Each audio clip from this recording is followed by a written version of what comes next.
يا هلا البيت، يا هلا البيت، داخل على الله ثم عليك يا عمي، داخل على العرش وداخل على الفرسنة يا عمي. وش بلك يا ولد؟ وش بيه؟ وتم يذبحوني يا عمي، داخل على الله ثم عليك، داخل على مالك وعلى عيالك يا عمي. اقعد يا ولد اقعد، تطمن تطمن. معاش اللي يذبحك وبيا نفس. فوت يا ولدي، الدخيري هات القهوة يا ولد. تامر يا عمي. حرامك يا ولدي، ليه خايف؟ انت ببيتي وانا انطيتك الامان، انت بحمايتي، الدخيل علي ما يصيبك شيء ان شاء الله. لكن ما قلت لي وش السالفة؟ منهم اللي ودهم يذبحوك؟ عمي يا هلا عم ابو عدله، يا هلا عم بادي. السلام عليكم. السلام عليكم. عليكم السلام.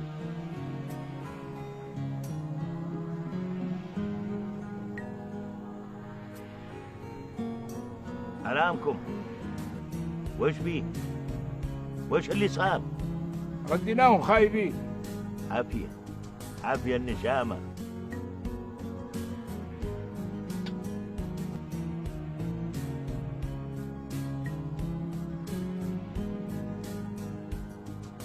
علامكم وش بيه؟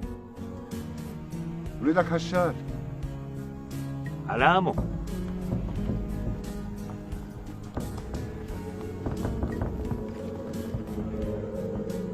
ولدي، انذبح ولدي، انت اللي ذبحت ولدي. دخيلك يا شيخ، انت انطيتني الامان، انا داخل على الله ثم عليك. لا اله الا الله، الله يا جهد البلاء. وش عندك من الرجل؟ ودي حقي يوبا، دم اخوي.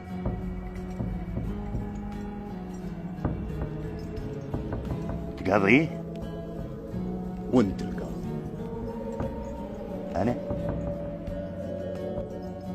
أنا أقضي كل قضايا العرب، لكن هذه القضية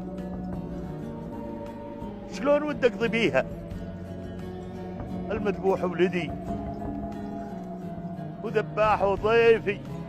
يا قاضي يا قاضينا، وش لك باللي ذبح اخوي عامد متعمد والقاتل ينقتل؟ ودي حقي منه واطلب منك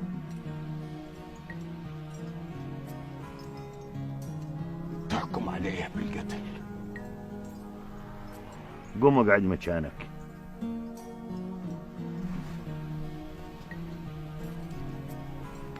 دعاس، تعال اقعد هنا. انت يوم انك ذبحت كنت قاصد تقتله؟ والله يا قاضي، والله يا قاضي ما اذيته قصد الذبح. غير حظ العاثر واللايذات وقصيرين الاعمار عند رديين البخوت. ساعة ما هي رحمانية، لا بارك الله بيها، وما فطنت الا وانا ذابحه بالخطأ. إن حكمت بذبحي أستاهل وحكمك حق. وإن عفيت أجرك من رب العباد وسلمت. حكم الشرع معروف،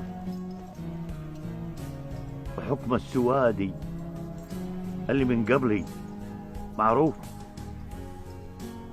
المذبوح ولدي، وانت دخيلي. من عادات العرب وشيمنا ان نعز الدخيل،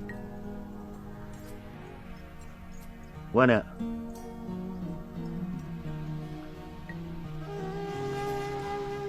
تراني سامحتك يا ولدي، سامحتك بالدنيا والاخره.